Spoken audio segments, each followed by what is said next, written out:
Welcome to Planning Phase Syndicate. Thank you all so much for joining us tonight on this lovely holiday weekend. Though I will tell you, I'm not as excited about the holiday weekend now in Michigan that they made fireworks legal, and my dogs hate it.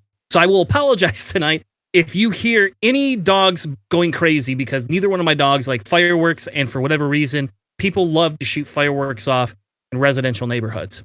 With that being said, though, we are on episode 17. He means more to me than he will to you, or than you will ever know. There, I just butchered that. There you go. He means more to me than you will ever know.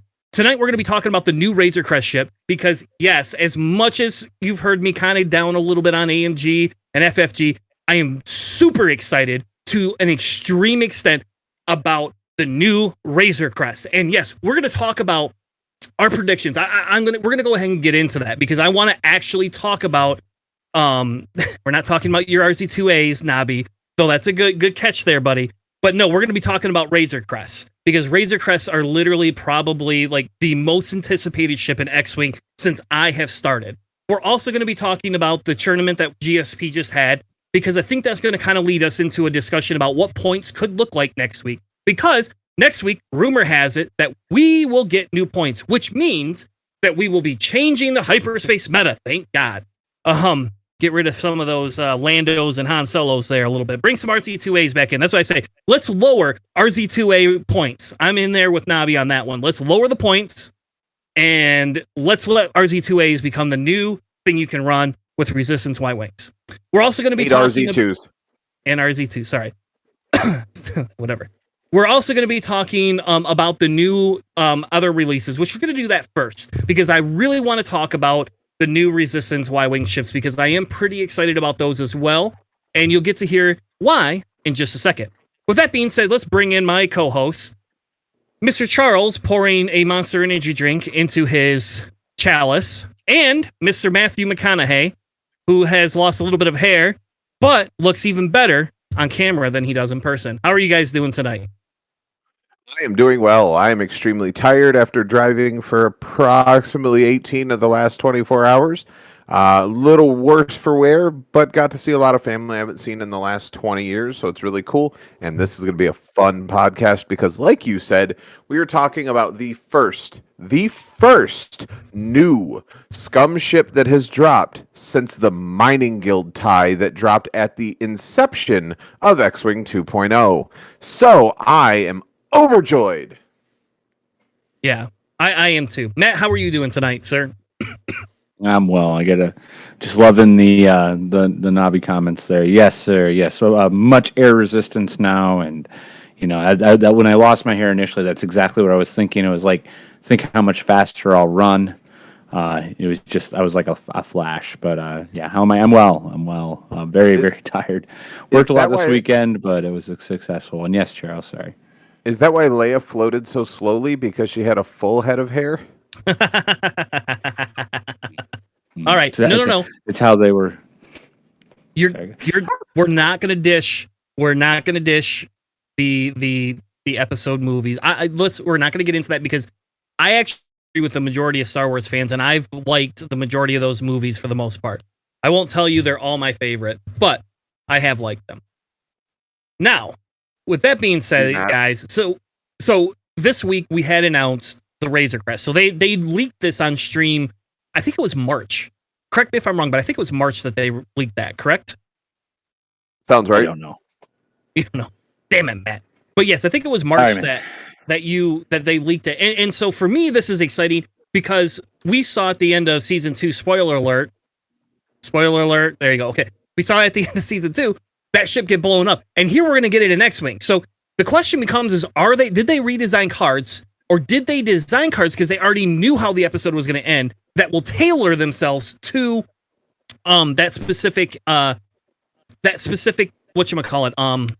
God, I can't think of it now. That specific Mando ship. Yeah, that got blown up. So well, like I don't know how you'd even that's the thing though, because of the way that was actually destroyed. I'm not sure how that would relate in a X-Wing card. So even if they did know ahead of time, which would be crazy to reveal that on a major scale like that. Talk about NDAs, but I don't know. It'd be interesting to see if that's actually where it came through from. I don't know. Yeah, and I don't know either. I think that's the big thing though, right? Is that's going to be the conversation, that we have to talk through. Excuse me, because we haven't had any cards released. I'm hoping they give us some cards. And I heard a rumor the other day about some of the fact that there could be up to like 4 pilots that will be with that ship. Oh, that's cool. That's cool. Did you get the X-Wing model already? Yeah, no. I happened to look at the picture on the Atomic Mass site, and it looks pretty to scale for this was like a Hasbro like a Hot Wheels thing. Like it's die cast, so it's not plastic, but scale wise, this looks pretty accurate to what's in the picture. So I'm super stoked for that. Yeah, it does look pretty neat. They may have used the same model. I mean, why wouldn't they? It does seem about the right size. So, medium base, guys? I hope it's a medium base. We don't need another large. I could use another medium base, though. I would agree with you on that one. So we're going to do one thing first. And before we get into anything, mini extrava, anything new product releases, there's one thing I got to do first. So I'm going to switch screens here. I have to kind of readjust this, I think, because it doesn't look like it's showing up. All right, so this was brought to my attention. So I've been going to my local a little bit here and there, right? Playing some games, that type of a thing. If you have not watched this stream, I actually encourage anybody that listened to our discussion last week, or if you've been listening to the discussion for GSP at all, I encourage you to actually watch the first. So I'm 4 minutes, almost 5 minutes in. Watch the first 5 to 10 minutes of this video, and I'm going to leave it. You aren't able to hear it, and I'm not going to link the audio in because I don't want to get DMCA'd. But if you go through and actually listen to this, they talk about their game development, right? Which is not probably like really new, right? This is the year, like, okay, well, whatever, who cares? And we did talk a little bit last week about my discouragement at AMG's information, right? This actually, and again, it's because they're painting a Y-wing yellow, pink, right? And I don't know, maybe this is an Australian thing or something. I don't know. Like I don't understand. I don't remember seeing a pink Y-wing. I guess I just don't. But this is I can't remember this guy's name, but this is the head guy that's been doing all the paint streams. He's been the one that's been announcing everything. And he actually talks to us and he tells us who the head developer is for X-Wing. He does say who it is. Now, it's not like I'm not encouraged, again, to be honest with you, by who he picked. But I am encouraged that they actually did release that information. And I want to apologize to everybody because I have been pretty pushy about my opinion that they have not released information. They have not talked about futures of X-Wing and things like that. And I still don't buy the excuse that they can't give us a little bit better information, but I at least have to concede that I was incorrect in stating that they have not said a word about it. They officially, in this paint cast, confirmed that X-Wing is in development by a gentleman, and now you're going to put me on the spot here. Let's see here. I can't remember the guy's name. His name is something Plummer. Let me go find it. Because I tried to find him on Facebook and I couldn't find him. So Michael Plummer. You can find him on LinkedIn, though, by the way. And he does work for Atomic Mass Games, but he only started as of last February. So anyway, if you have a good 5 or 10 minutes, I would encourage you to watch at least the beginning of this video. And again, I started roughly about 4 minutes in, and I believe it goes up to about 20 minutes in. So that I didn't watch the whole thing. There you go, Michael Plummer. Thank you. And I was pretty encouraged, at least, that we may get some information about what they are somewhat developing and that there is a team behind it. Because he did explain what they're doing with it. And again, I don't agree with everything that they said personally, and I don't agree with how they're running it. But that's just me personally, right? That's just me as an individual saying that's not how I would run that type of a business. But they explain why they changed it from the FFG model and went directly to the specific AMG style model. So I feel a little bit more encouraged, let's say, than I did last week. And between them releasing a Razor Crest, our product supposedly not being delayed, and this mini extravaganza, I'm now reinvigorated with X-Wing. So, fellas, have either of you watched that video, or do either of you have an opinion? I'm curious though, Chris. Oh, go ahead. Oh, sorry. Yeah, but I was just wondering, did he work at FFG before in February? Because wasn't that switchover right around that February time? Do you know that if that was the case, or like was part of a team that worked with FFG, Christopher, or don't you know? No, he is not. According to his LinkedIn, he is not. So that gives me pause, right? I feel a little pause because of that. But at the exact same time, we knew there was going to be changes. We knew that there's all these things that were going to happen. We knew these things could happen. It is a business. I will not shun AMG if this is the way they feel X-Wing could continue to develop, and maybe Charles will be happy again because he might get some new scum ships that we've never seen before. Because that would be like Charles's wet dream can I say that still PG stream? That'll be his Probably fantasy. Can I say that too? I don't know. I don't know what I can say. My fantasy flight. Yes, of course. Would that be my fantasy flight? Yeah, there you There go. you go. But don't bump. Dad joke, jail. Put it in the chat. There you go. Oh. Yep. Okay, And wait so- a second here. 5x5 so- just sent us something here. Yeah. So I apologize. I did miss that. I don't feel quite as like I said, I don't feel quite as in shock and as down as I did last week. And shout out to my friend Corey that I just met. He's the one that actually showed me this and said, "Hey, watch this and then come back and let's talk about it after that." So I'm going to be a little bit more reserved in my. I will have to concede to Charles and them and say I might have been a little bit wrong and a little bit more aggressive than I needed to be. So there you go. Fair enough. I can admit when I'm wrong, not like other people. So Who are you alluding to there? Me? Apparently? no. I don't know. I can admit when I'm wrong. Anyway, so does anybody have any other thoughts or comments that they wanted to go through on this? If not, we can move on to new stuff. I'm excited. In general, I'm excited overall. X-Wing is one of the few games that has been able to keep my nerd attention and financial attention for more than a certain period of time. I've been in and out of Magic the Gathering. I've been in and out of multiple different card games, in and out of hero clicks. Just because, sometimes the game gets stale. Sometimes I just get tired of spending money. X-Wing has continuously revamped, reinvigorated, and re-released different things that have kept me interested in the game since its inception. So I am super excited to see what's coming down the pipeline, starting with the Razor Crest. But and to correct you, Chris, yes, you are correct in the fact that I would love new scum ships.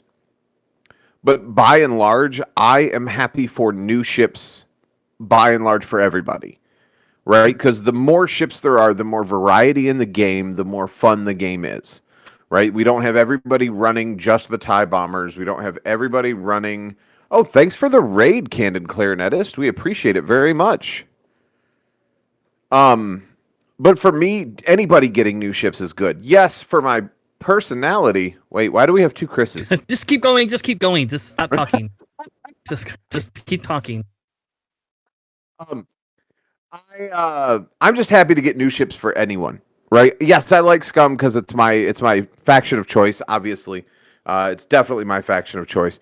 But any new ships, period, that breathes new life into the game and changes the mechanics of the game and how it works, I'm always for. So I'm super excited to see what's coming down the pipeline, and I'm super excited for the mini extravaganza because they not only alluded to new scum ships in X-Wing, but if I read into it, I know this is not what our podcast is about, so I'm going to derail for just a second or two.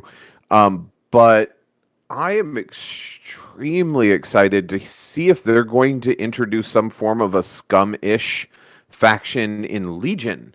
There were a lot of kind of play on words and puns in the programming language for the mini extravaganza that give kind of the idea that they're toying with that. And if we get a scum faction in Legion, I might have to start playing that game, which is terrifying to my wallet, but extremely enjoyable to my nerd side of playing games. On that note, I'll shut up so we can move on with the rest of the cast. All right, so what we're going to do now is we're going to look at new cards. That's what we're going to do first. I want to look at new cards, and then we're going to talk about the Razor Crest. All right, so we're going to start with the new cards because we know these things exist, and we will get to the Razor Crest team. I promise. Again, yes, thank you, Candy Clarinets, for rating our stream. If you just tuned in, we're Planning Phase Syndicate.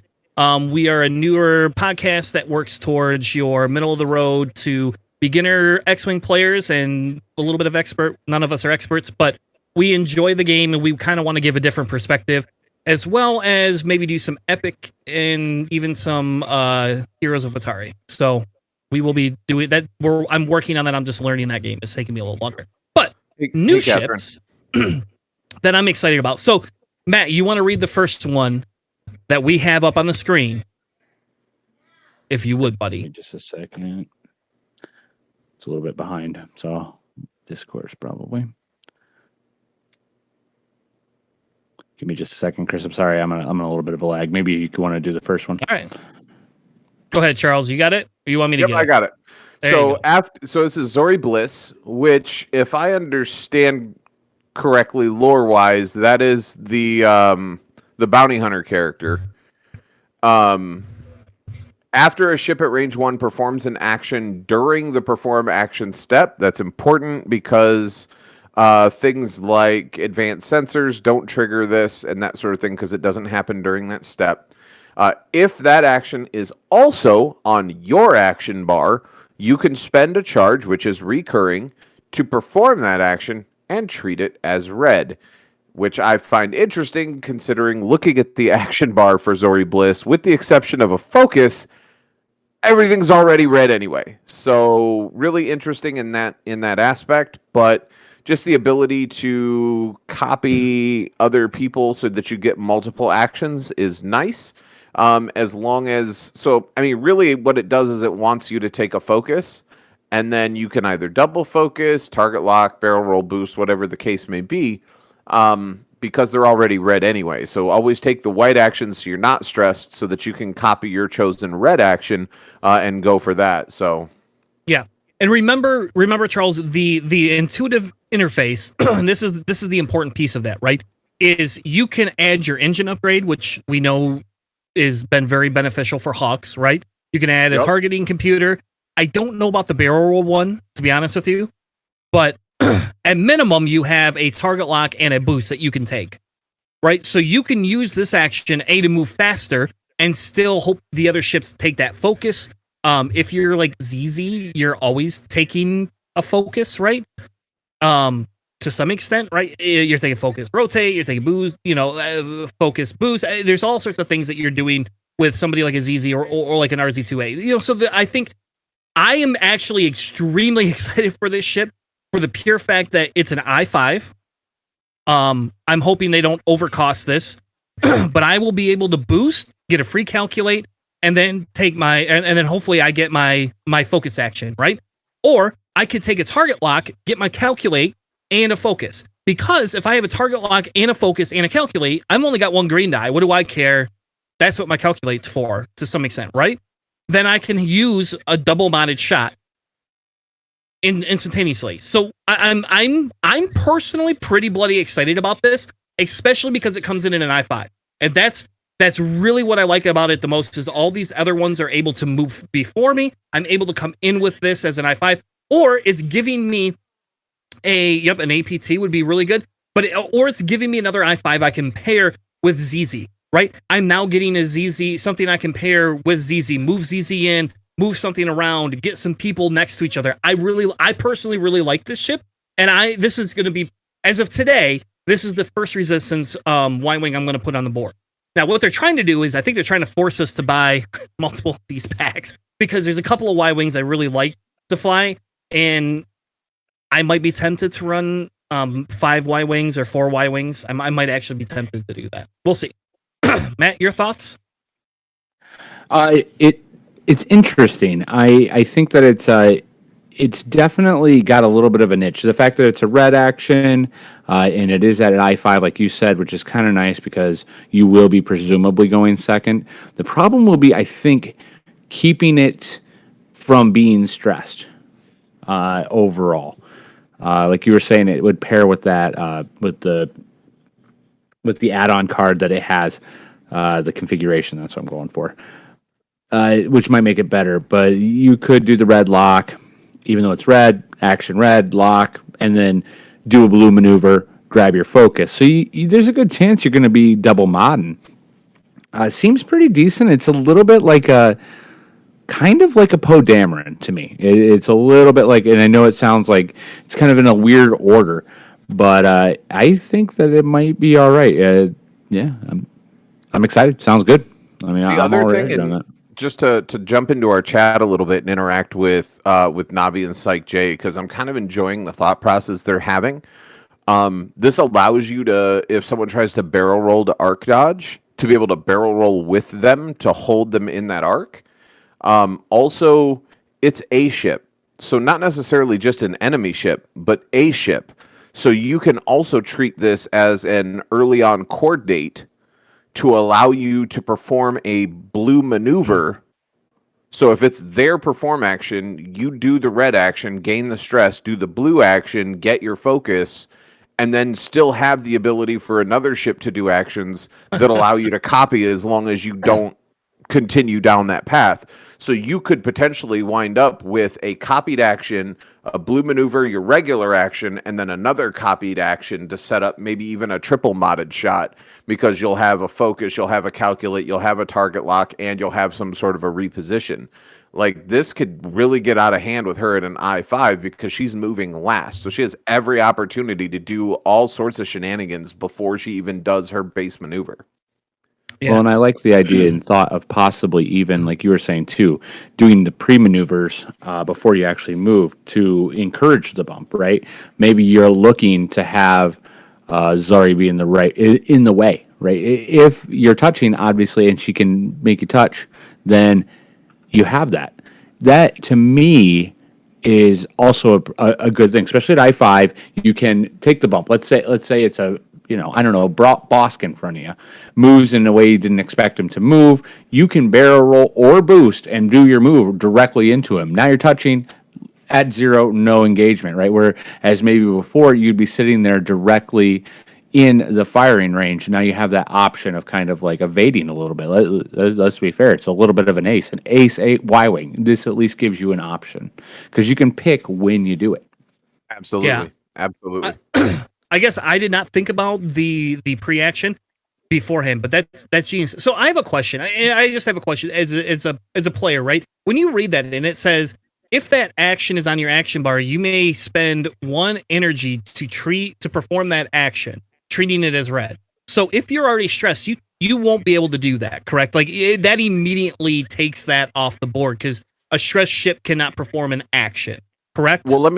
Well, it depends. So here's the thing, though. It depends. And the reason I say that is, if I remember correctly, and I'm trying to call back to an earlier episode, Resistance Y-Wings have an illicit slot. If they have an illicit slot and you take contraband cybernetics that allow you to perform actions while stressed, you could just stack and stack and stack and keep going. Right. But yes, under normal circumstances, without any outside interference or modifiers from illicit nonsense, you are correct. You cannot perform an action at all while you are stressed. Also, as Nabi is so kindly pointing out in the chat, Babu Freak will allow you to do actions while stressed. All right. There you go. We haven't got Or to also yet. To there's also like Ray's Millennium Falcon, but that wouldn't help you in this particular case. Yep. No. Yeah, so okay. I again, I think there's other things, and we had talked about this, right? Like, is Babu is there gonna be like gunners or crew that are gonna help out some of these other ships, right? So okay, so the next ship, Matt, you want to take the next ship? Sure thing. Aftab Akbar. After you execute a red basic maneuver, you or perform a red action, which happens often. If you have exactly 1 stress token, you may gain 1 strain token to remove that stress token. To me, that's pretty awesome. So basically, that lets you pretty much change your your stress for an immediate strain, which you know, no offense to anybody who's rolling the one die on a Y-wing, but I mean, half the time I'm like, who cares how many die I'm rolling? You know, I mean, it's a one die, evasion. So a lot of times I would definitely think about taking my my removal of stress. So I guess it's kind of situational. Like half the time it's probably fine to have the normal your normal stress, you know what I mean? Because that does seem like something that these ships are going to be constantly playing with, is that level of stress. Like they're going to have some sort of stress management. This is just a way of basically dealing with that. So I think it'll come more into like what you plan to do next turn, but it definitely gives you options. And really rolling a strain onto a Y-wing, one, it might actually make it a target, which, hey, sometimes that's actually what you want to do, is to make these ships that are a little bit bigger target as it is, but even though they're a small base. But you kind of get my point. If you kind of put a little bit of a bullseye on it, maybe you're shooting at Akbar here instead of Zori, like we were talking about earlier, right? Or another ship. And it goes away once. Like it's not like you're getting a bunch of strain. You're getting one strain. So one attack at it, that's one attack. Who knows? It's almost like what is it? 50% chance? Is there 30% chance? Whatever it may happen to be. So I have another question. Quick update to shoot some of this in the foot, and I apologize. You know me, I like to pop balloons. I did go back into the AMG Twitter feed and found the dial as well as the upgrade slot chain for the new Y-Wings. They do not have an illicit slot. So unfortunately, there is no illicit slot on them. They have the EPT, the tech upgrade, it's either a turret or a cannon. I'm assuming a turret, an astromech. Oh, and I'm sorry. I read that whole thing wrong. But anyways, keep going. I'm sorry, Charles. 2 modification slots, a bomb slot or a device slot, excuse me, and then the configuration slot as well. So no crew and no illicit slot. Yeah, no so the Bobby crew. Freak. So the crew is bad because of that. Like I thought they had a crew, but I guess it makes sense why you can't have crew unless you have a droid piloting. Like R2D2, yeah. Yeah. Well, and I'm so sorry. I was kind of seeing that as an action kind of thing. Basically, what it does is it opens up the maneuverability. That's what I was trying to say. Sorry, everybody, for getting that a bit wrong. But basically, it's opening that maneuverability. Not tons, with not being able to do the more difficult maneuvers, but it's nice being able to do the easier maneuvers. So awesome. So what I'm confused with is why it says after you perform on your action bar a talent, illicit, or modification upgrade, you get a calculate action. Why would they even put that on there if they're not going to give us a illicit slot? I'm going to be suspect about that. I don't see why they would not give us an illicit slot. I wonder if maybe it's certain pilots, Chris. Okay. That also could be. All right, if that's it's fair. like a pilot thing. I'm looking at the Atomic Mass Twitter, and that particular picture that they gave does not show an illicit slot for open for them. That doesn't mean one doesn't exist, or maybe there is some sort of an upgrade that gives you an illicit slot. I don't know. It's resistance, but maybe. I'm just, and that's fine. I just get skeptical about that. So okay, that's good. As long as some of the ships have it and we can use it. Now we got to figure out which of those ships they are. I do agree Zori should probably have it. And yes, Zori is my definite, they are the top runner for this, for what I will fly first out of the Resistance. Because obviously, as you all know, I'm going to probably fly FO first. So like I'm not going to be able to help myself. I've already got like 6 of those or 5 of those packs on order. So hoping my store can get me all those. Are we gonna? Was there a release that you're gonna see just the ships released singly? No, not that I know of. Okay. I'm just literally going to spend more money than I should spend. That the wife and I've already discussed it. So, like Gotcha. there will have to be some other budget cuts that I made, but I'm probably going to be spending a couple $100 on those new ships when they release. And that's because my goal is to be able to put at minimum 4 of those whispers on the table at least once. I may be reserved, because depending on what Matt and I live in the same area, so depending on what Matt buys, if Matt buys 2 of those packs, I might only buy 2 packs to try to not wipe the whole store out, and then I can still run it because Matt will have them. But those whispers are literally my first goal of putting anything on the table. But for Resistance, I'm very excited about that specific pilot, and I haven't flown Resistance in a little while, so it's going to give me kind of that desire to get back in.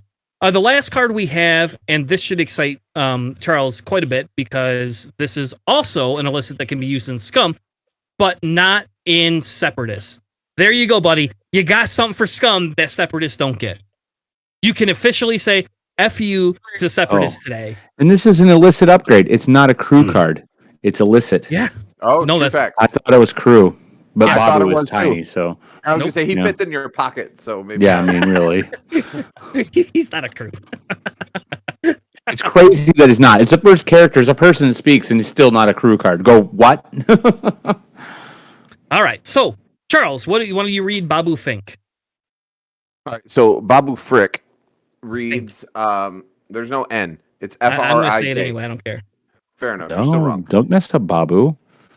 Oh, yes, you are right, Twitchy. God.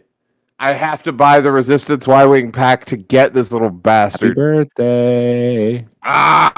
Anyway, before you would gain a non-lock red, which is strain, stress, or deplete, you may spend it, or orange, so that's jam, weapons disabled, or tractor. I think that covers everything. You may spend a charge to place it on this card instead. During the system phase, if there is 1 or more tokens on this card, you must spend a charge. If you cannot, remove those tokens from this card and gain them. So you may spend 1 charge. So it's kind of like the concussion bombs you were using in our game, Chris. Once you spend that first charge, the rest of them just got to keep dumping until there's none left. Unless you're lucky enough to stick it on a squad with Jabba, at which point you can use Jabba and Cutthroat to continuously replenish those charges and hold off as much as possible. Yeah. Can you imagine this with Jabba? And you can run this as an illicit. This can run on any Scum ship that has an illicit. Every Scum ship that has... This is... I don't know how much it's going to cost. I predict this has to be a 6-point illicit. It has to be. Because if this is 2 points, this is an automatic include to some extent. This can help you replace false transponder codes, especially if they do an increase in points in false transponder codes, which is my belief that they will. This immediately fixes that, right? Like, it's like, oh, hey, I'm going to use Babu instead, you know? I don't know. Yeah, it's huge. And you can strap it onto pretty much every ship. I mean, right, you can have crew and Babu. Easy. Doesn't matter. You can have multiple crew and Babu. Literally no problem. Every single ship, it pretty much in Scum has an illicit slot. Not maybe every one, but almost every one of them. Maybe A-Wings. Damn it, Nabi, you're not getting an illicit slot in A-Wings. Can you imagine false transponder codes? Babu Frick on an A-Wing? Yeah, right. That'd be fun. I actually fly that. I'm predicting 6 points for this card. I'm going to go ahead. That's my solid prediction. Sure. And I'm going to predict 6 points on this for this card because I can't imagine it. Again, maybe it's not as impactful. Maybe somebody missed the Jabba interaction. I do think in Resistance this will probably be lower. Rocker's saying 4, huh? Yeah, I think the.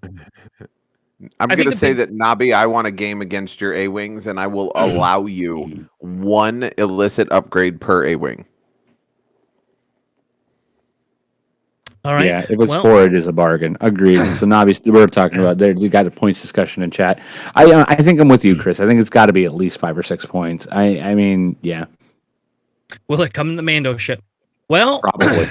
I don't know, to be honest with you, because we don't know what Mando is going to release. So, just real quick, I'm pretty excited by this card too. I'm a little disappointed I don't get it in Separatist. I'll be frank and honest and say, can you imagine me being able to put this on Zam with Count Dooku? I don't know. I can't recharge it, but it would be really fun.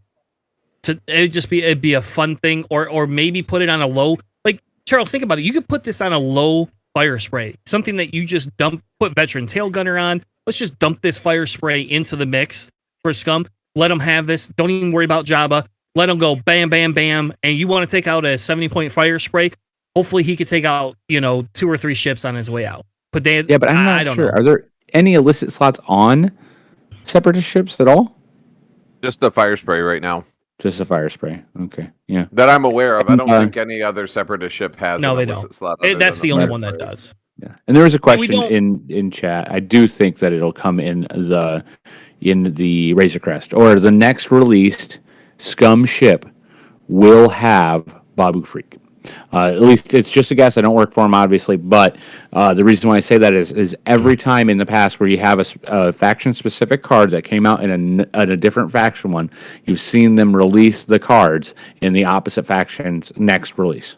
Yeah, because one of the things that was a major selling point for 2.0 was that there was not going to be a need to buy ships outside of your faction just to get upgrade cards. You were able to only purchase ships within faction, and you would not have an incomplete set of upgrade cards. So I'm hoping they stick to that. New company, new rules. So maybe not, but we'll see. Right. I so think if you everybody look with at if you look at how they run Marvel Crisis Protocol, they are not like you have to buy every pack type thing. They actually are pretty open about their discussion about only buying what you like to play. And that's one game I've not gotten into, honestly, but I don't need to spend any more money than I already do. I spent a lot of money Agreed. on this bloody game. All right, so here you go. Here is the actual ship. Now, here's what I hope. Still my beating heart. Here's what I hope. There it is. I hope Dion does a Paint Wars with this ship. I'm dead serious. Like, I think this is literally the best ship that you could do a Paint Wars thing with, and this would be like a top tier episode. So Dion, if you're listening, and as soon as this comes out, if you can figure out how to get a Paint Wars episode for this right here is totes my goats, man. This is definitely this is what I would want. And you could do a whole damn series on Paint Wars on this one. How many ways can I get my Mando ship painted? Now, I will tell you, I probably don't need 3 copies of this, but I will probably buy 3 copies of this because of the fact that I would like to have this ship painted by somebody, or 1 or 2 of them actually painted. And I'll probably keep 1 in the pack because that's just, I don't know, that's just me. I don't know how many of these we're going to need to play. Now, Nabi, or not Nabi, Twitchy 5x5, you bring up a good point, right? How many factions is this going to be in? We don't know. Because to me, if you watch The Mandalorian, for the most part, this could be in a few of the different factions. So logically, this should hopefully be in multiple factions. A.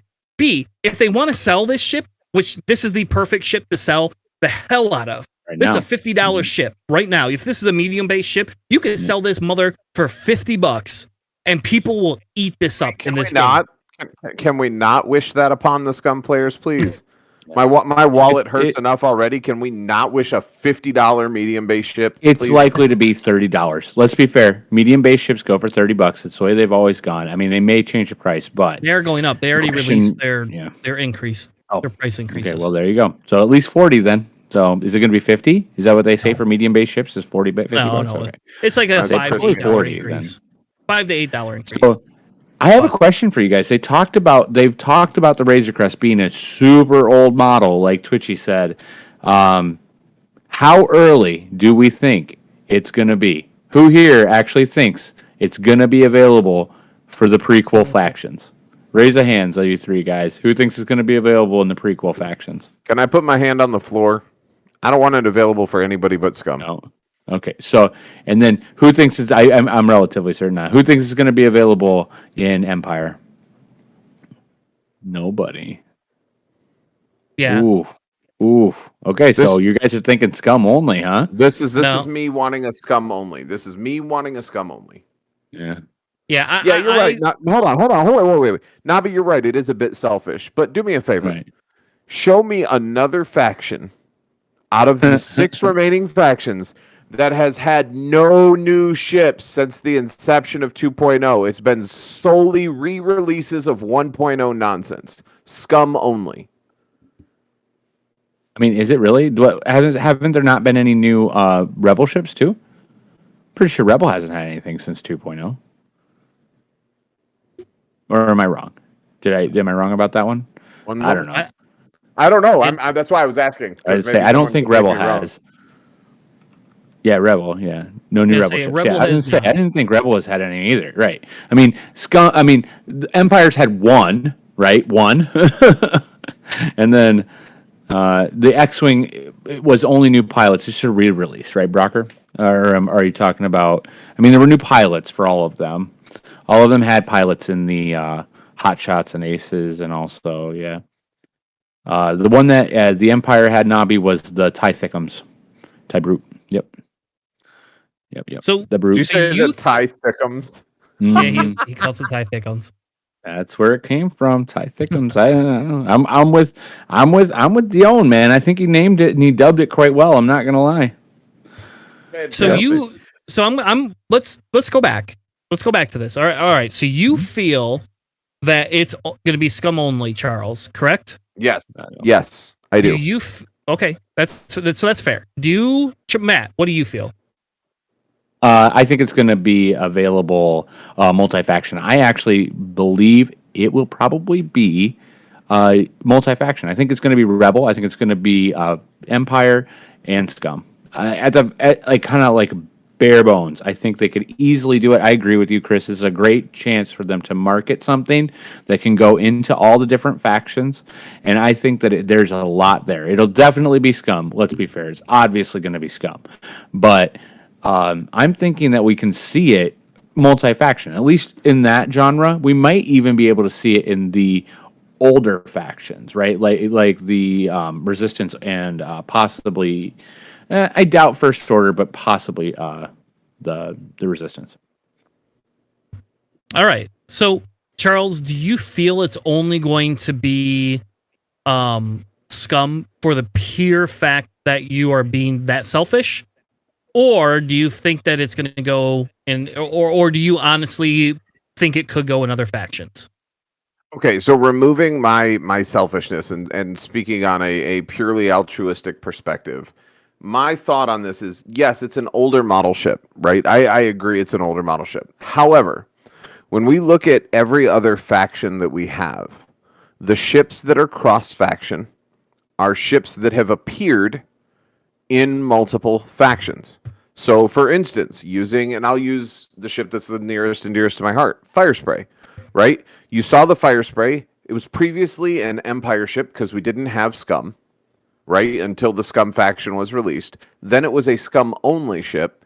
And then when we got Jango Fett, that opened it up into CIS because Jango, lore-wise, was for CIS. Considering that this particular ship has not existed, and I could be wrong. I'm not an expert in lore. I love Star Wars, but I'm not an expert in lore. But to the best of my knowledge, prior to the Mandalorian series, the ship did not exist in the Star Wars universe. It was something that I believe was designed for the Mandalorian. And so because the only faction, if you will, that has flown it has been a bounty hunter, a Mandalorian, which almost up to this point has been solely in the Scum faction. That is why I think it will be released only for the Scum faction. I see it as a possible Republic thing too, though, right? Because Mandalorians were also the part of the Republic, Old Republic. Yeah, okay, but let's go back to when does the Razor Crest appear in history, right? When does it appear in history? In Star Wars history. Don't Google it, damn it. You don't know when it appears. I'd say I have no idea. I just know that they say it's really old. They say it was pre-Empire. In the show, the Mandalorian, they say it's pre-Empire. Hence why the Empire can't scan it or something like that. So basically you're saying it's like 4 through 6, right? So you got possible prequels and like possible the old ones, but I would see it possibly more towards the front. I don't know. It's interesting. So I Googled it. I'll take full responsibility for it. The ship was prior to the rise of the Galactic Empire, it served as a military patrol craft. The vessel eventually fell into the hands of Din Djarin, who lived and worked from it as he hunted bounties in the Outer Rim territories. But there's no mention of it actually being a faction ship other than it was a military patrol vessel. So beyond that, again, I don't know. Nobody cares about Rebels, Navi. I'm kidding. I'm kidding. I'm kidding. I'm kidding. I'm kidding. I'm kidding. No. I agree, but I'm just saying, Nabi, if we're speaking strictly for lore, and to be fair, Nabi, when Sabine dropped, it took a special ship in order for us to get Sabine's TIE fighter in order for her to be in Rebels, into the Rebel faction. So realistically speaking, again, just purely from a lore standpoint, the ship exists for Din Djarin, who is a bounty hunter, who is also scum. He is not committed one way or the other. And I agree, Brocker, scum is the best and only faction. I disagree with that. But so here's my hot take. This is my hot take. My feeling, and this is going to depend on how FFG wanted to do this, right? My feeling is that this will be somewhat multi-faction. So if we look at where the Mandalorian appears, right? This is before FO. This is before our, like resistance factions. If it and it's going to kind of depend because they have to be careful, right? Because if they give this to resistance, right, then we know he exists beyond where he's at in the time frame. If he exists in Rebel or in Empire, I guess, which I doubt that would happen, but if he did exist in Rebel or Empire, then we now have confirmation, technically, right? Again, this is just a miniatures game, but if we're part of this universe, we now belong to that portion of it, right? That means he existed and is being acknowledged. My personal feeling is that because it's FFG, they're going to put him in multiple factions for the money.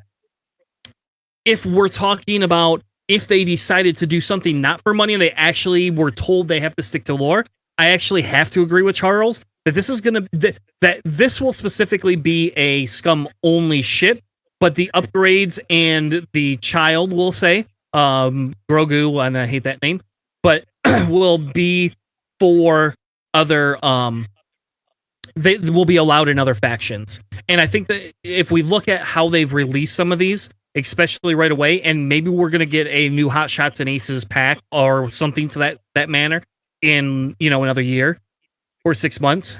This gives them a reason to push this ship now, say it's scum only, and give upgrades for other factions to force people like Chris to buy the damn thing so that I can play the other, I could play all these other, these other upgrades on my other ships in Resistance or in Empire or in Rebel. But I believe, and my theory is... Go ahead. I was going to say, Twitchy mentions Din Djarin in an RZA2. I support Scum A-Wings. You support Scum? You don't need a Scum A-Wing, god damn it. You don't need another A. You have an M3A. You have an M3A. If you get this as a Scum-only ship, Charles, we're going to start the show out, and you get to give a 5-minute monologue about how you're going to apologize to everybody in the world who doesn't play Scum because of the fact that you just wished into existence a big FU to everybody else. And I don't say that lightly because I'm telling you, buddy, this could create a shitstorm if people cannot play this except for in Scum. Personally, I think that FFG is going to be selfish and they're going to pay money. Why? They're going to want money because the Mandalorian this is like the epic ship that everybody wants to play. Everybody wants this ship, man. I want this ship. So here's the thing. Up until this ship, there has not been, other than the Hawk and the Skurg and the Z95 Headhunter, all of which we know have seen so much play that Scum ships needed to be in another faction. They don't. This doesn't. He's not a rebel. He's not an imp. He's not a separatist. He's not a Jedi. He's definitely not anything other than a bounty hunter. The Mandalorian is a show about a bounty hunter. I will gladly give a 5-minute monologue of my FU to the community. Apologizing. No. Apologizing. No. I'm not apologizing. I'm going to apologize like like Conor McGregor. I'm going to apologize like Conor McGregor apologized when he won both belts to absolutely nobody. This is a scum-only ship. No idea who it is. I can tell you that I will figure out a way to run this stupid thing in Separatist if I can. All right. And that's fine. Charles, I get your point, Charles. I don't disagree with you. The probability that this is going to be a scum-only ship is pretty high, unless FFG goes down the marketing trail of how do I make money off other people. And again, if they include upgrades such as the child as a upgrade that can go into multiple factions, it's going to be a really, really hard sell to not make this a scum-only ship, force people to buy it just like you've had to do with the Resistance Y-Wing, and then wait 6 months to a year and release a Hot Shots and Aces just to say, well, hey, thanks guys for waiting. I know you don't want to be competitive, therefore now you can have the child. That's what they'll probably do. I don't know. There's nothing saying that you can't have. Sorry, just quick. There's nothing saying that you can't have very different pilots, right? I know you're saying it's only Din Djarin ship, which I get it. All we've ever seen it as is Din Djarin ship. But to say that they've not created pilots out of nowhere would be an incorrect statement, right? I mean, let's be fair. They've created that pilots that don't exist, a bunch of them that don't, have anything at all. So to say that Din Djarin would have to be the pilot of this ship in any other faction is a misnomer, right? People are going to buy it anyways because, like, especially if they have other factions, like if it does have a crew card, for instance, like the Scum Babu Frick, right? I mean, let's be fair. That could be used as well. I could see this being in multiple factions, not necessarily through Hot Shots and Aces. It may be the very first one, but that to me would open a little bit because there's a lot of people who buy them all anyway. So it does help to add a little bit of flavor to all the different factions, right? If they make it available as an Imperial flying thing, it may be only a couple pilots, right? Who cares, right? A generic and maybe one named, who cares, right? Rebel, a generic, maybe one named. Just got a cool, maybe, I don't know, maybe something like a LAT or something like that, where you get the rerolls or something, just a really cool option. I could see it refreshing the 3 base factions. That's all I'm saying. All right. Well, let's go on. I think that was a good discussion, though. And again, I'm still excited. I do own Scum, not as much as everybody else. I will still buy 3 copies of the ship. So be prepared. Chris is buying 3 damn copies of the ship. It'd be even better if I could put all 3 on the table. All right. So let's just go through the mini extravaganza real quickly. I think there's some important time frames on here. I know it's been pointed out that some of this GMT time is BS, so my recommendation is just take this PST time and recalculate it for your time zone. That's just my opinion. I want to quickly mention something. Catherine in chat is saying Grogu that there's some talk in the community that Grogu is going to be available in 3 different factions, guys. That's cool. Very cool. So just saying. Just wanted to highlight that because if that is true, 3 different factions for Grogu would be very cool. Sorry. Go ahead. And then the question is, do we get 3 different factions for the ship? Or are we going to have to play it only in Scum? Yeah, good question. And if it does, I'm going to give the 5-minute apology on Charles's behalf for the fact that this is Scum only. Yes, you don't speak for me. You don't speak for me. I can. I have the ultimate mute power. You have no idea. Anyway, moving on. Let's talk about mini extravaganzas. So there's one thing I want to encourage 100% is there is going to be an involvement that the probability is really high. And I think somebody posted earlier that somebody officially mentioned there's going to be this X-Wing. They're going to try something like they did last March. I encourage everybody to submit the results and do it. Not that you find it fun. Not that you think it's going to be the best thing ever. Not that it's like, oh my God, we have to do this and we really support this style of idea. It's because what we want to do is force them to show the fact that we are here to engage, and yeah, if we don't like it, how can we help them change it? How can we provide our ideas for commitment to the community? And I'm not opposed to them doing some non-OP type stuff that's not specifically competitive. just standard OP for a casual player. We on this show love standard type things, as well as we like the competitive side. So there's two of us on here that play the competitive scene, one of us that prefers the casual scene, and we're all just as dedicated to this as well. But what I really want to say is that if they do something, please try to support it in the aspect of that. I would really just want them to see that there is enough of us out here to not do a damn thing to this game to screw us over. That's all I can say. So 9 a.m., I think the opening ceremony is going to be very important. Luckily for me, I'm pretty much done with work at that time, so I'm very easily off. I will tell you, we're going to work together as a team to figure out when we can stream. I can tell you as of right now, we will probably stream on Thursday night, and we're going to be streaming the new the different, I don't know, whatever Charles, what did they call? I don't remember what the hell they call those damn things. The campaigns, global campaigns. There you go. That's what it's called, right? Not wrong, right? Sure. Okay. Thanks for supporting, guys. No worries. Uncertain support is better than no support, Chris. Whatever they call those bloody campaign things that they did, we are going to play those. We're going to do those Thursday night. So if you would like to join us, hop in our Discord and I'll throw the link. Yeah, the scenarios. Thank you. God damn it. It the took global a second. scenarios. I haven't slept much in a couple of days. I'm slow on the draw, but I'm there.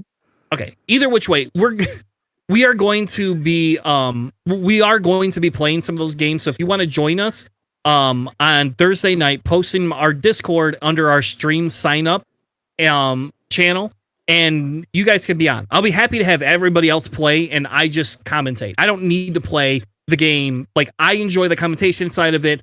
I'm going to get to play those things as it is. But we are definitely going to stream it. So if nobody signs up, it's going to be the three of us dumbasses looking at each other, streaming the new stuff. But if you want to join and actually play with us, join us. And I might reach out to some other people to see if anybody else wants to join us as well. And I will take all of Thursday off after 4 o'clock and just like order pizza for the family, and we can just stream from whenever we want to till whenever we go to bed. We can literally do that if we want. So either which way, we will have an announcement in our Discord explaining what time we're going to go live for everybody. Typically we go live at 7:30. So by 7:30 we'll go live, but I might be a little excited and want to start streaming earlier, just as an FYI. The other thing that's really big for us is the Star Wars This Is the Way. I don't know what to do. This is at 12 a.m., I think, for us, right? No, this is going to be at 7 p.m. So if we start streaming early, we may stop streaming or restream their stream. I don't know which we'll do. We may go rate it and then come back, but we will be talking about whatever they talk about. There will be a break to watch this stream for us. Just curious if I can. PST is Pacific Standard Time. Yes. Yep. Right? So 7 p.m. PST for those of us on the East Coast is 10 p.m.? Well, let's look it up, Charles. Hold on. We're just going to look it up and like solve this problem. Time 3 hours. zone. They're 3 hours behind of us. Oh, then it would be 7 p.m. It'll be 7 p.m. for us, not 3 hours behind us. Right. So they are 3 hours behind us. So that means we are 3 hours ahead of them. 7 p.m. Pacific plus 3 hours is 10 p.m. Eastern. 10 p.m. All right. Well, we're gonna find out. So that's fine. Can I get a 5-minute apology? Yeah, they're 3 hours before us. Yeah, if it's Pacific time zone, I could have just told you that's 3 hours before us. Math is hard, Nabi. You are agreeing. Math is hard. Math is hard when we don't have to convert time zones. In America, they didn't bother to tell us. No, Seattle, Washington is exactly 3 hours behind us. So if they air at 4 p.m. PST, 7 p.m. our time, it'll be 7 p.m. our time, like I said. Right. I was talking about the May the Force Be With Us, which is at 7 p.m. That'll be 10 p.m. our time. Gotcha. Yep. Yes. If it's PST, yeah. Okay. Yep. Because we're EST. Now we're all back on the same page. Continue, Chris. This is Same the way. Page. Yep, for us, this is the way that time zones are rude. I do agree. I'll be honest. It's the failure of the American public school system. And I don't say this because I think I think we've been infiltrated by people that don't want us to be global, and I think we should actually be more inclusive of metrics and time zone conversions so that we can be on pace with the rest of the damn world. We are a small continent. Well, we should teach a little bit more. We should definitely teach more conversions. I'll tell you, the more you use it, especially like science and stuff like that. Anyways, that's a very big tangent. But yes, we should definitely be learning metric and conversions in school. Yep. So here's the deal. So if we start streaming at 7 o'clock, we will all stop just to watch this, and then at 8 p.m. we'll be back. So I recant my earlier statement at saying the earliest we'll start is 7:30. The earliest we'll start is 8, which is going to be our normal time.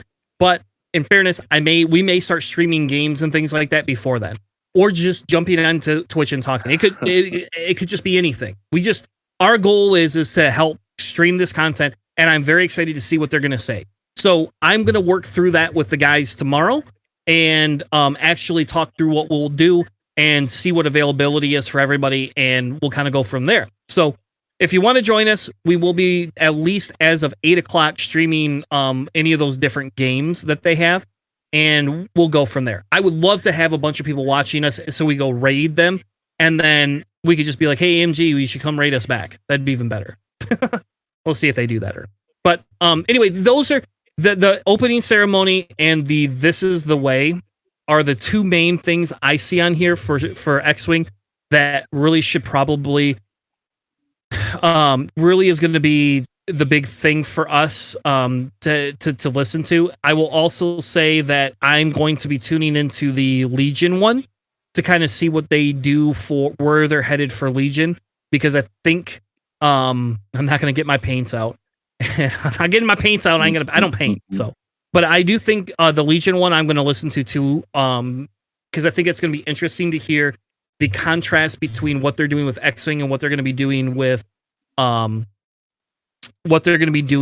the Legion team. So I think those, for me, both of those are a pretty important. I think those are pretty important. But that's just my opinion. Guys, anybody else have opinions on that? No. The only opinions I have right now are on time zones. Just saying. Time zone. All right. Well, Thanks, I mean, just saying. buddy. Why can't we all just have one time zone?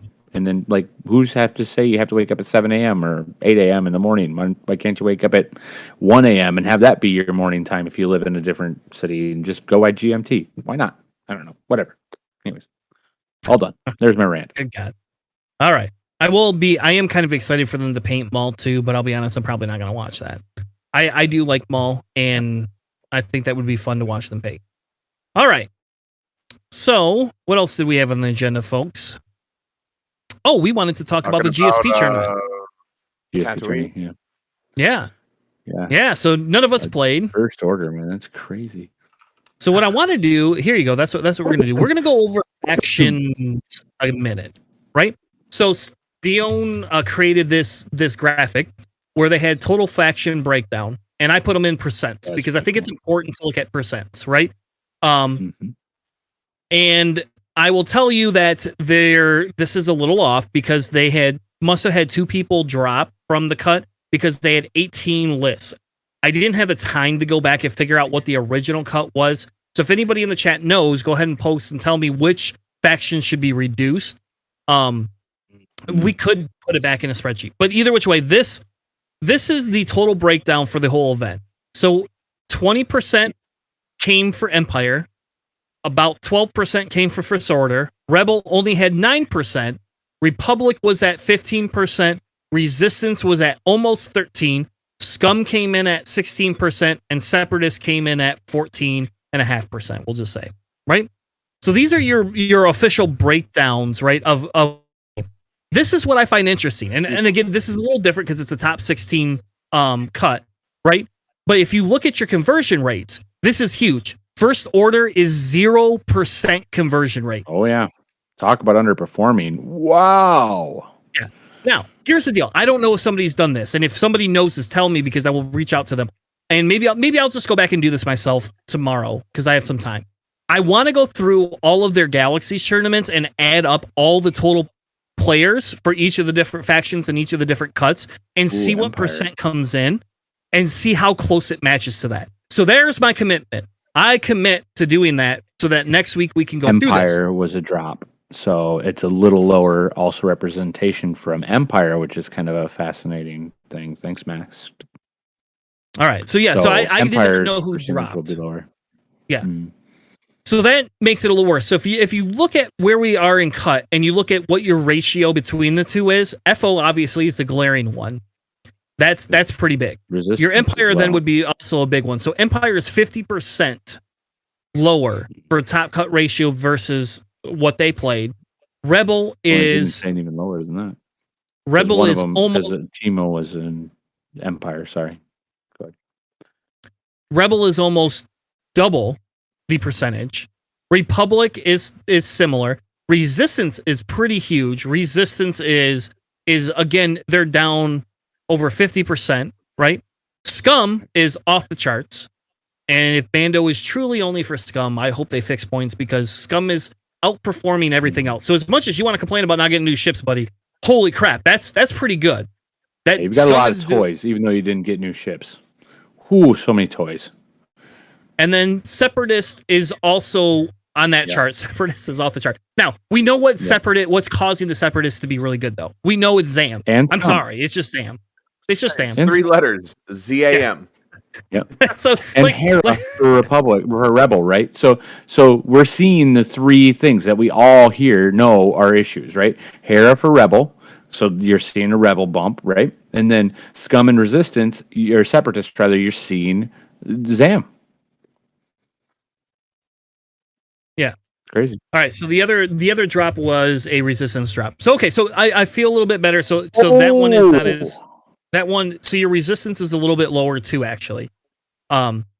So here's the deal, and this is why I wanted to talk about this because we're going to get into predicting what we feel is going to be the points changes that are going to come next week in a minute. But I really was excited to go through this because, and again, I want to take everything from the GSP tournaments, and not that the GSP is the god, the GOD, right? But they to some extent are the top online thing. And I think if there was a way for people to submit all their information through a forum and it be compiled into this type of a graph, and then give me all my faction breakdowns, give me all my not player breakdowns, but my top person breakdown. So and I want to say, hold on, give me a few seconds here because I want to clarify what I'm saying because I want to get all of this information into a database, and this is what I do for a living. So this is my sweet spot. This is where I love this type of stuff. Like this is we talked about wet dreams earlier. This is kind of like exciting for me. Weirdly enough, because of the pure fact that I am driven by statistical analysis and I like this. Not that I choose what I play, but I'll tell you what, I went and played Zamgo for the pure fact of just getting a ticket to the GSP Galaxy thing. If I get back to in-person tournament play, it's going to be the same thing. I'm going to play what gets me into cut is the highest probability for it. That's just what I'm going to do. But the reason I find this very interesting is because if it were me, and this is what I would do, if it were me as a whole, as AMG, I would actually take this type of information, and this is what I would use to create points adjustments. And now hear me out. And I know I've been talking for a little while, and I apologize to Matt and Charles for that. What'd you say? I said we are data. We are data, yes. And I'm the same boat as we're not the data. That's GSP. I'll credit where credit's due. But I think if we started bringing all of that data into a massive database, think about it this way. If we talk about where we want to create a points increase or points changes, and we look at Hera, right? I'm sorry. If Hera is that big of a menace, we got to change your points. But hold on. Rebel is only twice as much as what it is. If we were to take everything and compile it together, and again, this is taking, again, people like Octocon or Catherine who play in almost every bloody tournament versus the Chris and Matts of the world who play in 1 or 2 tournaments, right?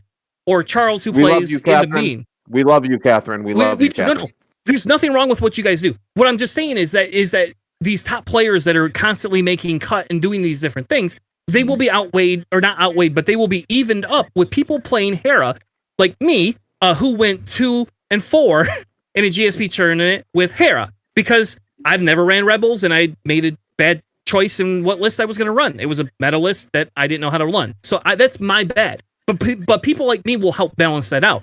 There's people that'll go in and play these different ships that will help balance it out. So let's say Rebels is 50% makes cut 50% more time than other factions, right? Or 100%. Technically, this is almost 100%, right? But Hera shows up and has a lower percentage cut because of the fact that she's not winning all the time when people take her, because there's a lot of people that take her. It will lower the need to change her, because in reality, if top players are the only ones that are actually using Hera to success, a points change is less needed than somebody like a Garvin, let's say, who may be more beneficial to a squad, and somebody like a Garvin's going to go, oh, anybody can run them, and you get these free, bloody focuses. So if Garvin is being taken to a higher success rate than somebody like a Hera, Garvin would need to be looked at for points value first. And again, I'll go back to Separatists again, and then I'm going to cut off and let you guys talk, because I know I've been talking for a while. But this is the shit that excites me. I'm excited by this. So like, I love this numbers. But like in Separatists, it's the same thing. Is like Zam Crew should be looked at because it's being able to be used in other factions, right? And if we look at Zam Crew, we should be able to weight the difference in how it goes. And this is where I argue that we should have faction-specific point values versus one static point value. Whereas if you look in Separatists, if Zam is the leading thing and Separatists is continually taking over that, we have to look at the probabilities of that Zam is being ran with Count Dooku, right? Because that's pretty big. Is Zam able to be ran with other things? Is Zam going to be able to be ran at another 10 points and still be successful? So my bigger point is if we consolidated all the data, and maybe this is something that content creators should do, figure out a way to consolidate all the data so we can present it back to AMG to say, here's where I would start making my decisions, because FFG did not do all of those things that I know of. But I'm only 2 years into this game. If they did it, somebody tell me. But that's how I would look at it. Where are all my tournaments throughout the world? Let's compile our data. Let's filter out any of our anomalies, and then create a way to say, this is how I change points. Because I'm telling you right now, Zam Crew across both factions should immediately go up. No questions asked. That's just my opinion. Jump in real quick. Go ahead. Just to jump in real quick and let you know. Done. You guys go ahead. Go ahead. Fine, I'm okay. But I want to answer something that you just called out, which is if it was this way pre you joining the game. We didn't have points updates before you joined the game. This is a 2.0 thing. In 1.0, there were no points updates. We fixed it with new cards being released to, for instance, when they released turret weapons that gave you a 360-degree arc, and that overran the world for a while. Their answer was not to change the points of the ships with 360-degree arcs. It was to release auto thrusters, which gave you additional evade results when you were outside of somebody's firing arc or beyond range 3. So there was never a points balance. That was not something that existed prior to 2.0. Yep. It was just a continuous change of how the game existed. So 2.0 brought these points update changes. So it wasn't something that existed prior to you joining the game. It's something that became existent about the time that you did. So this is all still new to us and how it works. Okay. So we should really be reaching out to all the content creators we can, get a consensus amongst all of us, right, to some extent, and present this to AMG and say, hey, you guys are your team. Sorry, I apologize. It's not you guys. It's your we team. We can't acknowledge, though, Chris. That's the thing, though. We're not allowed to acknowledge. The whole point is TTS can't exist. Okay. You're correct in that. But let me be frank. Murder everything. Oh my God. So I know that there are people that play test that are part of our playing community. That's a fact. The play testers are not outside of this realm of people. Catherine knows somebody, obviously, that play tests because she's able to tell us certain things that we didn't know. There you go. So that exists. So if this became a community initiative, and this was a big initiative that content creators started working with locals to take on, AMG doesn't have to acknowledge this, but the play testers will acknowledge those facts and bring that into the thing. Hopefully we have play testers for this game. I mean, I don't know. I guess. Go ahead. Go ahead, Matt. Nope, go ahead. I've talked for 20 minutes, so go ahead. I mean, I don't know. I get what you're saying about some of this stuff, but and you're right. Numbers. We all know Zam's overpowered. I would be very surprised if AMG/FFG doesn't know that Zam's a problem. I will track back. We've been watching, kind of seeing what Nabi and Catherine have been talking about in chat. Rebel isn't Hera isn't too bad. You're right. Initially when on come out, people weren't used to it. Yeah, mixing together with a few other crew, but I think little tweaks will put some of the Hera things into line. But the balancing is there. So yeah, I mean, Hera's a great pilot, and she's quite useful and stuff like that. But I think that we're seeing another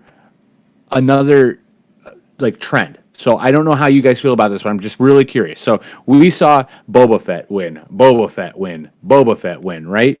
And what is Boba Fett in? The fire spray, right? So now we release Zam, also in a fire spray, and just seeing constant Zam wins and stuff like that. So for me, my question is the fire spray is a very powerful platform, and to have these pilots that are very powerful in this very powerful platform, how do you really like rate this, right? How do we make this a thing that is going to be in there? Do you just again nuke the points? And like Chris was saying, like what new combination do we come up with to make Zam viable here or to make Zam viable in the next one, right? Like what is it that happened? I think that because Zam released, that's why we saw Boba Fett actually not be as powerful, because people are just aren't playing him because they have Zam as another option. And that's my I disagree. And I will step in and say the reason that Boba Fett suddenly became less popular had nothing to do with Zam and the fact that Boba Fett lost a crew slot. Period. End of story. Period. End of story. Boba losing a crew slot destroyed Boba. And Still to viable, be fair, I personally believe, as a tried and true, dyed in the wool scum player, that all fire sprays should lose their crew slot. I'm saying it now. I think that they are strong without it. I think that they are broken with it. But I think that, me personally, I believe that all crew slots on fire spray should go away. Yeah. So I think that would actually readjust those points properly. To be honest with you, if you do that, you can bring them down a little bit in power. No, appreciate you, sir. I appreciate you. Okay, hey Charles. Vote for me. Hold on. Vote. No, we're not voting for Charles for president. He wants the Mando to only be in scum, so don't vote for him to be president if you play any other faction. You'll never play Mando. They're hot takes. Anyway. But okay, so Charles, I can walk down this road with you. And so here's my question then, right? If instead of cutting the crew slot, right? And now we're just speculating, but if instead of cutting the crew slot, what we did is we maybe just cut it on Zam, cut the crew slot on Zam, just like we did on Boba. And then we don't adjust Zam points right now, and we adjust Boba's points back down, because I think Boba could see a reduction in points a little bit to get back into the meta. And this is where FFG and Max Brooks has openly admitted some of this, that there's certain iconic characters you just want to play. That's just what you want to play, right? I'm telling you, we have a new show coming out in December. There could be a probability we see a reduction in Boba points because people want to see him on the table again. One of the first pilots I flew, other than Darth Vader, was Boba. And that's because Matt owned Scum. So it worked out. I owned Empire, Matt owned Scum and Empire, and we had enough to play different games. I love Boba. I would actually like to put Boba back on the table. I want Boba on the table more than I want Dengar on the table. F Dengar. I don't think he's that great of a character. Give me Boba Fett. Give me Boba Fett. And I'll tell you what, make baby Boba Fett in Separatist a viable option, and I'll play that every day of the week, over Zam. I wanted to fly Boba Fett so well, I flew Boba Fett for Empire. I would, however, make one slight modification. All right, go ahead. No crew for any fire spray, with one exception. No bounty hunter or like no name pilot. Generic. Give them the crew slot. Then maybe we will see a little bit of fun in some of those generic fire sprays. I think that would be interesting. Or so here's the thing that we see, right? We see, and this is again my hot take on this particular topic. We see fire sprays that get crew that have force points overwhelm the meta. It happened when Boba could have Maul. It happens when Zam can have Dooku. It happens when Jango can have Palp. Right? The force user in the crew slot is where the crew slot gets broken. Super powerful. Because prior to the force, the crew slot was fun, but meh. So I think that either removing the crew slot or removing the crew slot ... adding an upgrade that grants the crew slot. So now if you really want that crew, it's fine. But you lose bombs or you lose something. You lose something that gives you the ability to have the crew. So you can balance kind of cool having the crew by taking away a different toy. Points. Right? I'm fine Give with them that. Points too. That's the other thing too. You could just make it cost like, sure, go ahead and give Boba a slot, but he loses bombs and he loses his illicit and it costs 10 points. Done.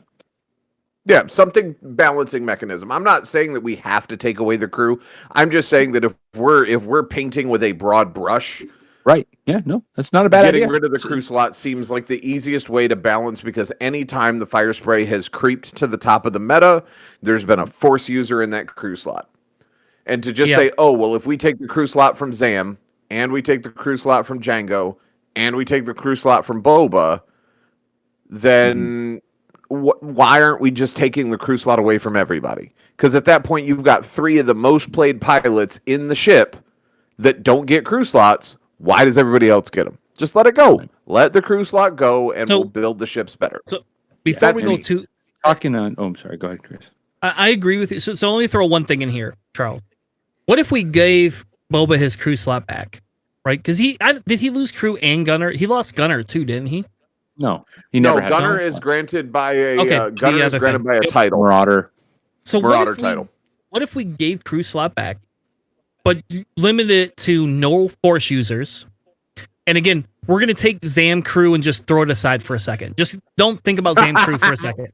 Like I want to get rid of Zam crew for a second, just for the pure fact of discussion, and because what you're telling me is that what ruins a fire spray's crew slot is a force user. That's what you're telling me. That mainly is the force user. Count Dooku's 10 points. That was cheaper than the bloody fifth brother or whoever the hell. Who do we have in Boba Fett? His brother Gunner. You're talking about? Maul, who was also 10 points. Yeah, and then. So if you think about it, like if we can just say, fine, you could take a crew, but we could do one of two things. You can't take a force crew, or I agree, Nabi. I was just going to point that out. Yep. Boba with Perceptive Co-Pilot was broken, but exactly. Yep. Agreed, Charles. And then also Nabi's. Sorry, Chris. Didn't mean to just step on you. Go ahead, Chris. Nabi did make the point that I was going to make. Yeah. And I'd like to reinstate something as he asked too. Go ahead. Sorry. But again, let's go back to the Boba Fett, the Zam thing. Zam is not strong specifically because of the Force user. The Force user is really good in Zam, especially the one out of the 2 Force users we get. It's really, really good. Count Dooku is very good in a fire spray. Zam's bigger power, though, is he's a double tapping machine. She is. I apologize. She's a double tapping machine. If we go through that ideology or that logic, right? Boba Fett is so much better with the fact that it gets a force user called Maul, right? So if we either did one of two things, if we said, let's tax the force users, if you take a crew force user on a fire spray, it's worth more. You can do that. These things. If you take a force user, or we could just say no force users can be added to fire sprays. Here's the larger problem, though. And this is where we talk about where do we want to go with the canon side of it. Really, a fire spray can hold a crew. I mean, let's be fair. That exists. That can happen. You know, don't know. I agree with you for balancing the game, but Yeah. I don't like it for the iconic effect is my bigger issue. Right. Well, if we start bringing canon in, we can't do that, right? I mean, All right. you can't start bringing canon into it. Like when we bring canon in, and if we start making our decisions on how to play by what canon said, then we're gonna have like nobody but the rebels obviously win almost every single engagement, right? So, yeah, I don't know. And Nabi really made a good point earlier, and I kind of really wanted to kind of bring that up too. So we see meta shift from what is undercosted or the like what you would consider probably a great deal, like right now, Zam Crew. That's a great deal, right? At 4 points, that's a great deal. Let's get it in there, right? When we saw the Nantex drop so low, that's a great deal. You're getting a lot of power for almost no points, right? So it's a matter of these shifting metas. Not that Boba's bad. Boba isn't bad at all. There's absolutely nothing wrong with Boba right now. Doesn't matter that he doesn't have a crew. You can play Boba very, very convincingly, win many matches with them, absolutely no problem. Yeah, he didn't have the force multiplier, right? But he still is quite effective. So it's as you see things that are better deals or more like a better bang for the buck kind of thing, right? So that's why anytime you're talking about a points list is what's that better deal. So you're seeing these, and there's nothing wrong with Zam. Zam's a great ship, fun to play. Just right now, too low of points. You can keep it with the crew if you want, but you do have to realize that people are out there playing it, right?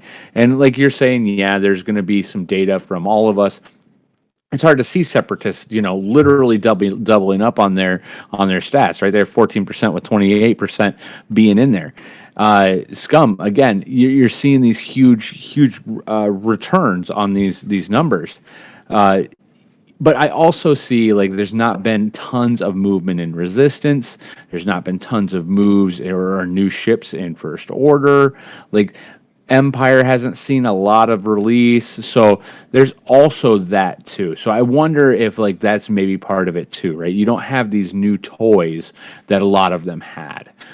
You got new stuff in Republic, so you see it's pretty decent, but Republic was also really struggling. So like I don't know. I guess that's my whole point is like sometimes when we release new things, not only are people playing them more often, the points are a little low to entice people to purchase them sometimes, and also it does take a little bit to adjust where it should go. So it's the bang for buck issue, and that's my rant, I guess. Again, Yeah, and that's fine. I think we've beaten this horse dead. oh Right? yeah, it's dead. It's dead. Definitely dead. Because if we come into here, we see if we go to the GSP event, the list that won was an Asajj Ventress list with Triple O, False Transponder Codes, Contraband, and Shadowcaster. Lando with Cutthroat, Jabba, False Transponder Codes, and Lando's Millennium Falcon. Bosk with Zam, Greedo, and False Transponder Codes.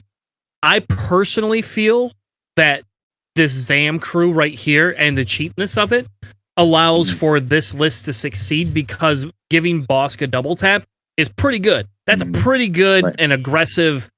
That's a pretty good way to do this. Yeah. Double tap and Bosk is tough. So, especially because he has 180 arcs. And hint to next week's episode, by the way. Next week's episode, we are going to be talking about 180 arcs. And what we're going to be actually doing is breaking down what a 180 arc means. Should it be in the game? Is this something? Oh, I guess Adobe Flash Player doesn't want to be on my computer anymore. Anyway, sorry. That damn Adobe.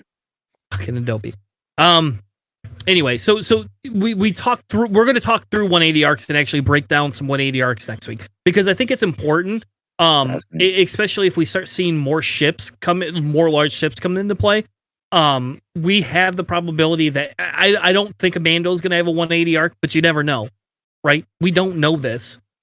A medium base ship with a 180 arc could be pretty powerful. We have a small base ship, 180 arc with a Kashyyyk warrior, right?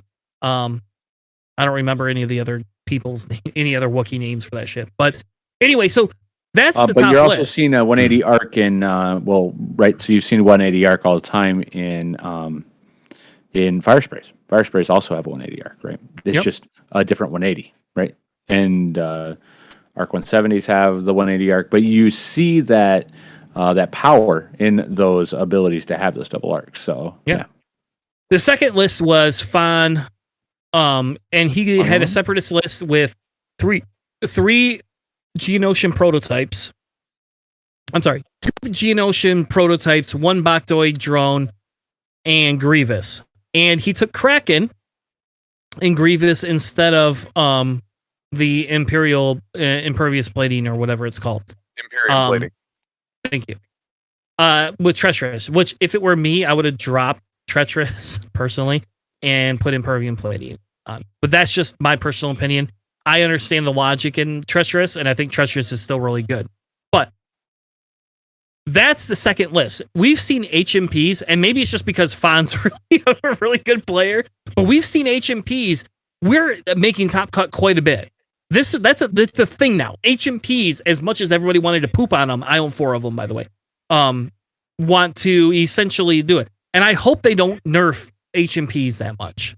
I don't care if they get rid of Zam from HMPs. Personally, I'm okay with that. I'm okay with that. And you can ask my local. I actually went to my local on Monday. I actually took a list without Zam in it to test it out, just to see, can I not have Zam crew or Zam ship to see, is this even going to be viable? Because my prediction is that Zam is going to drastically go up in points. That's my theory. So those were the 2 top ships. I mean, fellas, do you want to cover all of the lists? What do you want to do? I mean, we're an hour and a half in. I'm sure there's somebody else that's already done that, and I'm no offense or anything, but I'm sure that somebody's already done it to death. So I'm going to say no.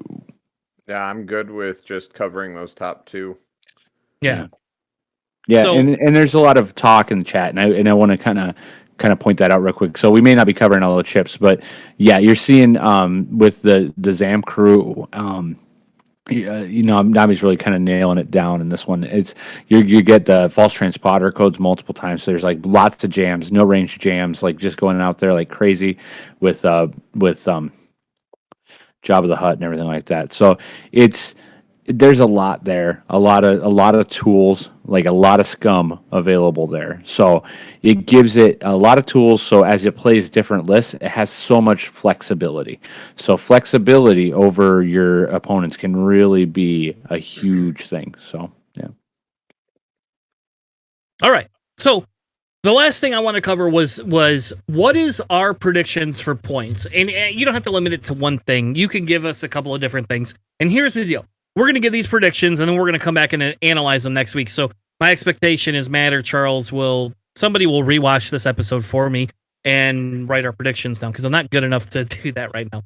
It's a little too late at night for Chris and his scotch to go typing while we're producing show. But and Catherine, I actually we're going to come back to that HMP formula.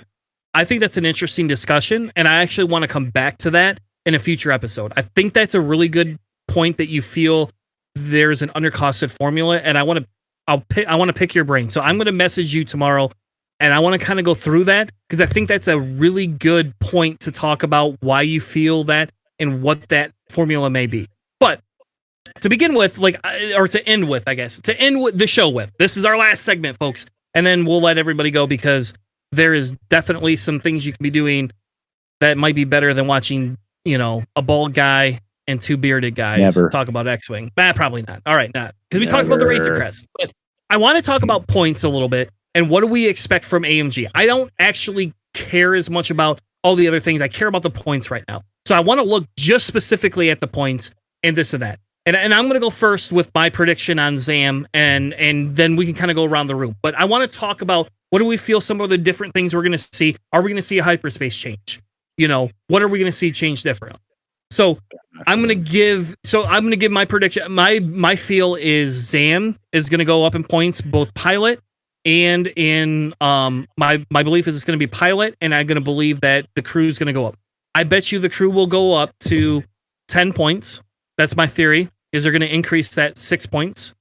And that's going to be able to help nerf it across all factions. I believe Zam Pilot and Separatists will go up 5 to 6 points, because it'll kill off the false transponder codes and treacherous combo.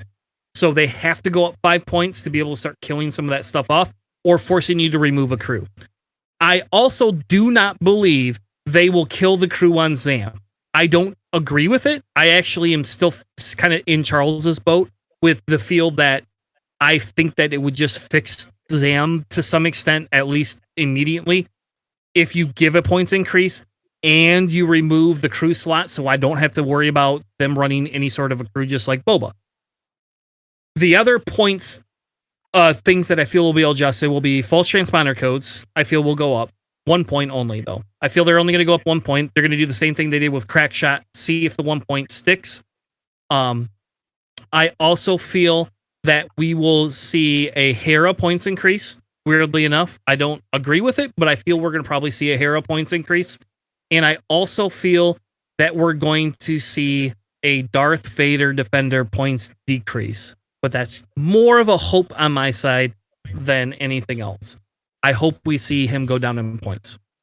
As for what I want to see out of hyperspace, I actually hope they add Darth Vader Defender to hyperspace. I don't care about the points if they add him to hyperspace. I just think he should be added to hyperspace and let us test and play with him in a hyperspace meta. Especially because we're getting jamming ships from FOs. FOs are bringing jamming ships. I really think that they should come into play. So if they don't lower the points cost but add him into a hyperspace meta, I'm okay with that as well. My hot take is that Boba Fett should go down in points. 6 points. Just personal opinion. I want to see Boba Fett go down 6 points, and I want to see Boba Fett back in hyperspace play. Those are my hot takes. Charles? I think we see not protons, the bomb. Proton bombs? No. Thermal detonators. Thermals. There we go. Thank you. I think we see those go up. Just because when we compare them, they're very similar in effect to the concussion bombs, but they give you control. Because you can drop 1, you can drop 2, then you can wait 7.5 rounds and drop another 1 or drop 2. I see them go up. Beyond that, I don't. So my thing is this: if there was something that was truly meta breaking, then yes, I have a lot of opinions on points. But when we look back at what we have as our database, yes, there are certain factions that are winning. But when we look at the overall, there is not one list, not a single list, I feel, that is dominating everything. So it's hard to say, oh, this needs to go up, this needs to go down. I'm saying Zam Crew is seen in everything, and you've already discussed it. So there's no reason for me to walk down that to step in that ghost hole. You've already covered Zam Crew. That's fine.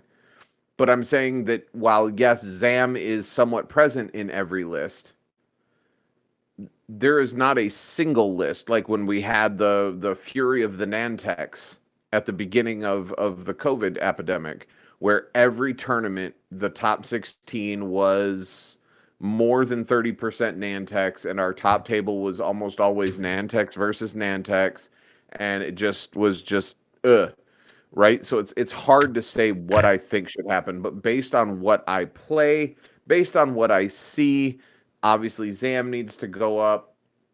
I don't think Zam Pilot is costed incorrectly. I think Zam Crew is.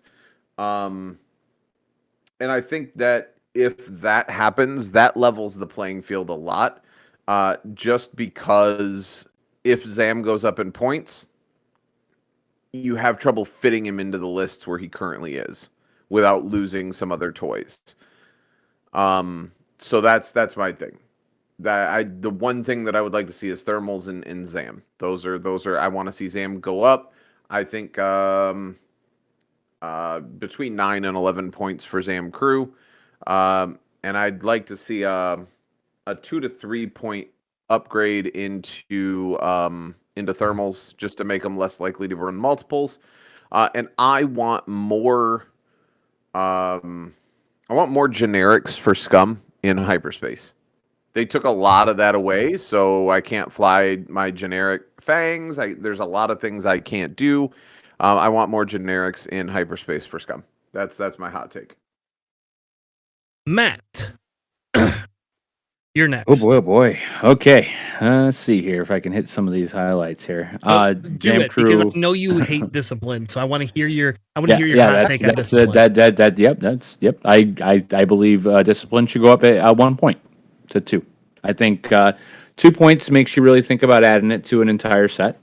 It's not crazy. I don't think it should be more than 2 points, but I do think that discipline should increase a point. I agree that the false transponder code should go up a point. Yeah, I wouldn't mind seeing heroic going back to 1 point. I agree with Navi. I'm sorry. It does. It has. Look at resistance, right? Like, obviously, it's affected resistance quite drastically. So, anyways, whatever. I'll get down to that one in a second. But yes, so I'd like to see an increase in that for sure. And then I agree pretty much with everything everybody here has said, right? I agree that Vader could see a couple point drop. No problem there. Not tons, but Defender, I also Vendor Defender. Yep, Defender Vader. I'd also agree with somebody in chat who said that he's more of a toy, so I don't think I'm going to see him in hyperspace. I bet we're not going to see him in hyperspace. But, I know you want to see him, but I could see a 5 point drop on Vader. I could see that happening, no problem. And it just might get a little bit more play. Somewhere between 9 and 11 points for Zam Crew.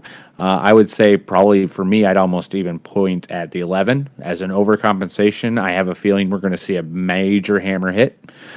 Zam Pilot, we're going to see an adjustment there.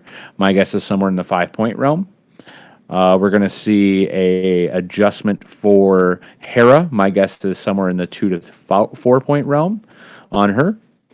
It's going to go up, of course. And actually, so the thing I think that might be my hot take is I think we're actually going to see a points increase on the YV666 across the board. So that's my hot take, is that we're going to see a little bit more of the YV666 going up. Also, HMPs, I have a feeling, are going to see a little bit of a bump as well. Only a couple points, though, Chris. I mean, it's not going to be huge, but you're going to see a couple points, or you're going to see it. Maybe not, but you're going to see points in the configuration then increase. Not necessarily in the HMP itself, but the configuration, you're going to see a bump. It's not necessarily the ship that it is, it's the configuration that causes it. But it's also that full 180 front arc, which we've seen have problems. So, I don't know. Those are my hot takes, I don't think I have anything else really to me standing out as a real game-breaking scenario. We're going to see a little adjustment in the scum players, but yeah, mostly Zams, a little bit on Hera. Yeah. All right. Anybody else? Anybody else before we wrap the show up for the evening? No? Going once, going twice. Sold. So All right. Yeah, you're old. You ain't that old. Come on, bro. Anyway, we are going to wrap up the show. I am excited for the points changes. Yes, I'm extremely excited for the Razor Crest, even if they only make it scum only. I'm still going to buy it, at least 1, if not 3 copies. I am I'm going to tell you, we didn't even parcel these damn segments out. Usually I play the intros and all these. What makes me excited and gives me hope to continue playing is that they're actually going to give us these points changes, and they're going to do something to affect the meta. And I say that because I have to play in Hoth in October, and I really want to play the new ships, and I want to see the points changes so that I don't have to deal with Zamgo and M3A tractor swarms all across the board. Those are the 2 things I don't think my jam ships are going to like too much. So, I don't know. I'm excited. I feel a lot better the week before. I apologize if I come off negative. It's not my personality. Okay, it is my personality to be pretty specific. I'm a pointed individual, and I like to talk in realities and truth. I don't want to live in this fantasy world, and I love this game. To me, this game has become a big part of my life over the last 2 years. I've met some extremely amazing people. We have a very amazing community that we support. There's people out there raising money for charity all over the place, all the time. I love this community. I love this game. I don't want to see it go away. And what I'm hoping is we continue to get, new ships and new abilities and new things that we can use to make this game better than what it has been. I'm excited to see where the future is going to be. And I could tell you that this week, if you talk to me, I'm going to be riding Cloud 9 because I cannot wait for that Mando ship to hit. And I hope it hits before the new damn season comes out. That's all I can say is I want to see it before the new season comes out because I don't want to get through the season and find out Mando gets his ship back. Spoiler alert, maybe. I don't know. Probably. He might get his ship back somehow. I mean, it was very exploded, so... Maybe it was. Maybe they find another Mando ship. I don't know. I mean, they built more than one of those ships. I'm guaranteeing it. I don't know. I'm just excited. This week, I feel better, and maybe I'm a manic depressive. I don't know. Maybe I'm just crazy.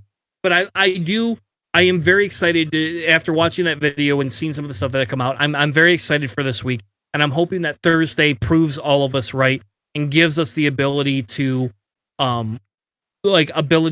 promote this game to such an extreme extent that we spend so much money that they don't know how to get rid of us. There you go. All right. With that being said, we will be back next Thursday. Watch our Discord. I will post in Discord when we make a decision tomorrow. We will make a decision by the end of the day tomorrow what time we're going to stream, how much we're going to stream, what we're going to do when the AMG stream goes live, and what we're going to do afterwards. There's got to be a way to filter that into the stream. We probably can do it. So there's got to be a way that we can do this. And we're going to be doing something because we love X-Wing that much.